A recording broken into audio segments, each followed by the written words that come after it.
सुप्रभात बच्चों, स्वागत है आप सबको आज की इस हिंदी क्लास में। तो आज हम पहले से ही पढ़ चुके हैं स्वर, व्यंजन, संयुक्त व्यंजन, ये सब हम पहले से ही पढ़ चुके हैं। तो आज जो हम पढ़ने जा रहे हैं वह है बर्तनी। क्या है? बर्तनी। तो हम लोग का थोड़ा सा भी हमारे मन में संदेह होगा कि स्वर मात्रा क्या होती है और बर्तनी क्या होती है। मात्रा के बारे में मैं पहले से ही आप सबको बता चुकी हूँ। मात्रा जो स्वर के सांकेतिक रूप होते हैं वो होती है मात्रा, लेकिन जो व्यंजन के सांकेतिक रूप होते हैं वो होते हैं बर्तनी। ठीक से समझ जाइए, स्वर के सांकेतिक रूप को हम मात्रा कहते हैं, जैसे कि आ की मात्रा, ऊ की मात्रा, ई की मात्रा, वो सब मात्रा कहा जाता है। लेकिन बर्तनी तब कहते हैं जब एक व्यंजन दूसरे व्यंजन के साथ जुड़ता है तो उसका एक सांकेतिक रूप हम लिखते हैं, उसे हम बर्तनी कहते हैं। इसलिए आज का हमारा जो पढ़ाई का विषय है बर्तनी के प्रमुख रूप, कौन कौन से रूप में हम बर्तनी को व्यवहार करते हैं उसके बारे में आज हम जानेंगे। तो फिर अभी यहाँ आता है कि व्यंजन, पहले से आप कल हम ले रहे थे क्लास की संयुक्त अक्षर, संयुक्त व्यंजन। 4 हिंदी वर्णमाला में 4 संयुक्त व्यंजन है, जिसके बारे में मैं इसके पिछले वीडियो में आपको बता चुकी हूँ कि 4 संयुक्त व्यंजन है। संयुक्त व्यंजन 4 इस प्रकार का कुछ है: क्ष, त्र, ज्ञ और स्र। ये 4 याद रखिए, ये 4 संयुक्त व्यंजन है। और संयुक्त अक्षर ये नहीं है। जब हम किसी वर्ण में, किसी व्यंजन वर्ण में और एक वर्ण को जोड़ते हैं और एक व्यंजन को जोड़ते हैं तो वो बन जाता है संयुक्त अक्षर। ये वर्णमाला में नहीं रहती। हम लोग जब भाषा का प्रयोग उच्चारण के लिए करते हैं तब संयुक्त अक्षर बनता है। तो ये है संयुक्त व्यंजन हमारा, जो कि हमारे वर्णमाला में पहले से ही है। अब आते हैं संयुक्त अक्षर। संयुक्त अक्षर कैसे बनता है? हम बर्तनी का व्यवहार करके संयुक्त अक्षर बनाते हैं। उससे पहले जान लेते हैं कि हमारे हिंदी वर्णमाला में 3 तरह के वर्ण होते हैं।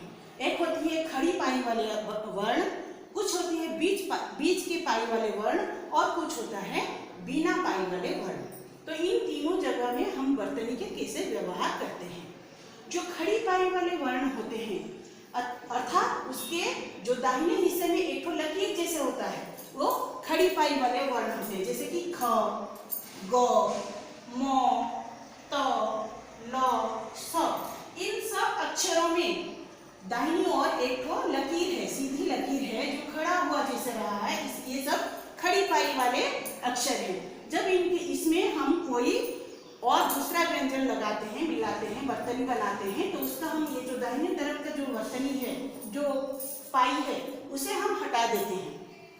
जैसे कि सोचिए, मैं अब लिखूंगी ख, ये खड़ी पाई वाली व्यंजन वर्ण है। जब इससे मैं एक व्यंजन ख लिखूंगी तो ख का जो ये जो खड़ी, उसका जो खड़ी था उसका हमने हटा दी। फिर वहां पर वो में आ की मात्रा, ब, फा, इस तरह का कुछ हुआ। तो खड़ी पाई वाले अक्षर में हम खड़ी को हटाकर बर्तनी जोड़ते हैं। फिर आता है बीच के पाई वाले अक्षर। बीच के पाई वाले अक्षर कौन से हैं? क, फ। इसके बीच में एक पाई है, जिस देखिए क में इधर एक तो गोल है, इधर एक तो झुका हुआ उसका कुछ अंश है, और बीच में उसका पाई है। यह है बीच के पाई वाले वर्ण। इस बीच के पाई वाले वर्ण में जब हम बर्तनी जोड़ते हैं तो उसका जो दाहिनी तरफ जो झुका हुआ हिस्सा रहता है उसे हम हटा देते हैं। उसे हटाकर हम बर्तनी जोड़ते हैं। तो फिर वहां पर वो बर्तनी का ये दूसरा रूप हुआ। फिर और एक तरह का अक्षर होते हैं, कुछ अक्षर होते हैं जिनमें कोई पाई नहीं होती, जैसे कि ट। ट में कोई पाई नहीं है। ठ, ड। इन अक्षर में जब हम बर्तनी जोड़ते हैं तो उसमें हम हलंत का प्रयोग करते हैं। हम लोग को सबको पता है हलंत कुछ इस तरह का रहता है। जब हम संयुक्त अक्षर बनाते हैं तो उसमें हलंत का प्रयोग करते हैं। तो हिंदी अक्षर में किस तरह का बर्तनी का प्रयोग किया जाता है यह आप सब समझ गए। अब मैं इसका कुछ उदाहरण आप सबको देती हूँ।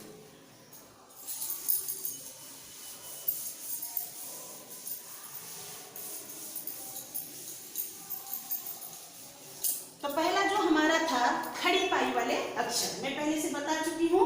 खड़ी पाई वाले अक्षर क्या है? तो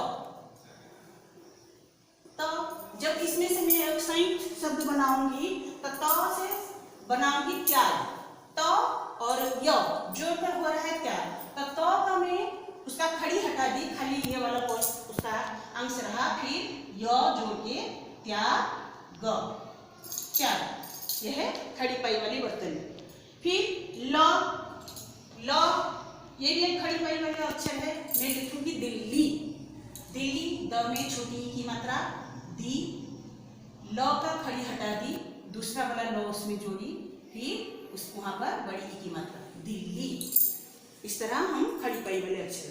फिर अभी बीच के पाई वाले अक्षर, बीच के पाई वाले अक्षर क्या होते हैं, जैसे कि मैं पहले बता चुकी हूँ, क में बीच में पाई है, इसमें से एक शब्द बनाऊंगी, क पक्का, पक्का लिखूंगी, क का दाहिनी तरफ झुका हुआ अंश को मैं हटा दी, और फिर दूसरा और एक पूरा क लिखी, आ की मात्रा, पक्का, ये मात्रा, ये वर्तनी।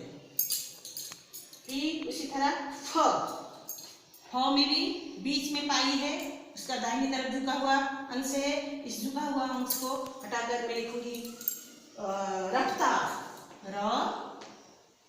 फ में झुका हुआ अंश को हटाकर त में आ की मात्रा, रफ्तार, रफ्तार। अभी तीसरा अर्थ है जिसमें कोई पाई नहीं होती, जैसे कि त मिट्टी, म में छोटी ई की मात्रा पाई नहीं है, तो क्या करेंगे, अभी उसमें हलंत जोड़ेंगे, ट में हलंत जोड़ के फिर दूसरा ट लिख के उसमें बड़ी ई की मात्रा मिट्टी। फिर जैसे कि विद्या, द इसमें भी पाई नहीं है, तो इसमें विद्या लिखेंगे, व में छोटी ई की मात्रा, द में हलंत या विद्या। इसको हम इस तरह भी लिख सकते हैं, देखिए विद्या, ये अक्षर भी इस तरह भी लिखा जाता है, विद्या। तो ये हो गया हमारा वर्तनी का प्रयोग हम किस रूप से करते हैं। तो अब आता है और एक हम लोग का महत्वपूर्ण वर्तनी रह गया है, जो कि र को संयुक्त व्यंजन के हिसाब से हम संयुक्त र को भी एक वर्तनी की प्रमुख वर्तनी है, जिसे हम प्रयोग करते हैं। तो अब हम उसके बारे में भी जानेंगे। र की बनी र के मात्रा रूप में प्रयोग।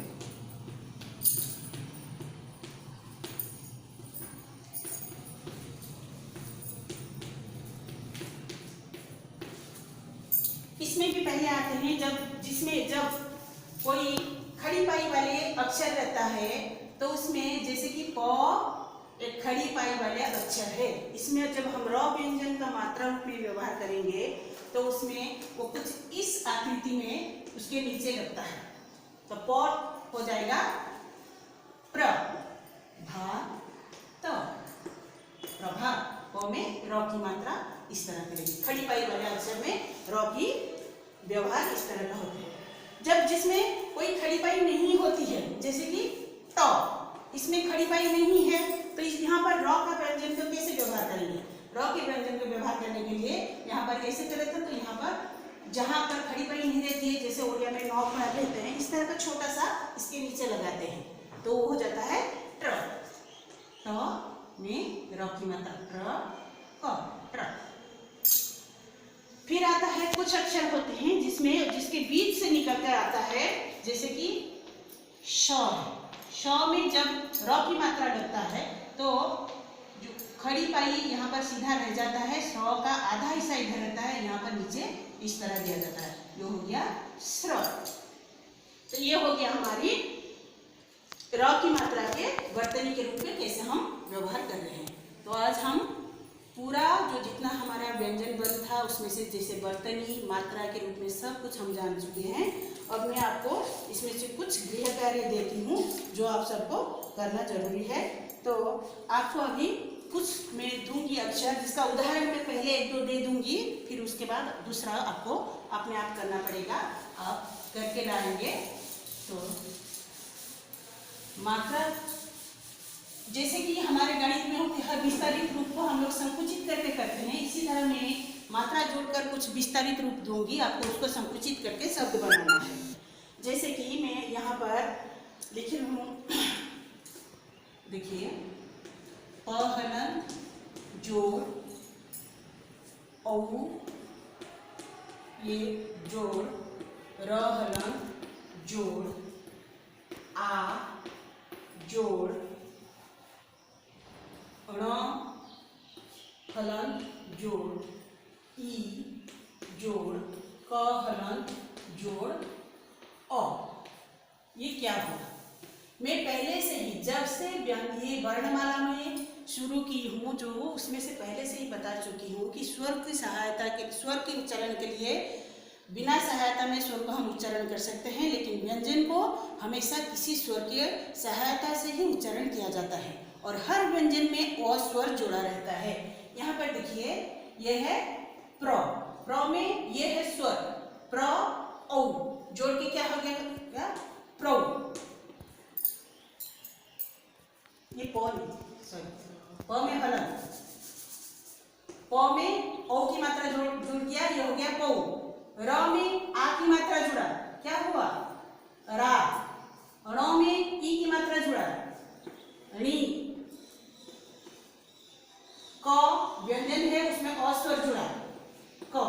तो शब्द क्या बन गया? पौराणिक। पौराणिक शब्द बनाइए, इसका शब्द बनाइए। इस तरह और एक उदाहरण देती हूं, त जोड़ री, री जोड़ श जोड़ ण हलंत जोड़ आ। ये हो गया क्या? पौराणिक। फिर और एक दूसरा उदाहरण है, त जोड़ री जोड़ स में हलंत जोड़ ण में हलंत जोड़ आ। क्या हो गया? त में री जोड़ने से क्या होता है? त्रि। त्रि, त में री की मात्रा त्रि। श ण स्ना, स्ना उसे कहते हैं, स आधा स, फिर ण में आ की मात्रा, यहाँ पर आ है, तृष्णा। शब्द क्या बना? तृष्णा। इसी तरह आपके लिए कुछ गृह कार्य है, आप भी शब्द बनाइएगा। यहाँ पर मैं दी हूँ ये सब, इसको बना के आप अगले कालांश में हमको बताइएगा। तो पहला जो है, श हलन जोड़ अ जोड़ म हलन जोड़ भ हलन जोड़ व हलन जोड़ अ जोड़ त जोड़ अ। फिर दूसरा है, म हलन जोड़ छोटी ई जोड़ त हलन जोड़ र हलन जोड़ अ जोड़ त हलन जोड़ आ। फिर तीसरा है, क हलन जोड़ अ जोड़ ल हलन जोड़ अ जोड़ म हलन जोड़ अ। बस इस तीनों का ही आपको शब्द बनाना है। आज के लिए इतना ही, धन्यवाद।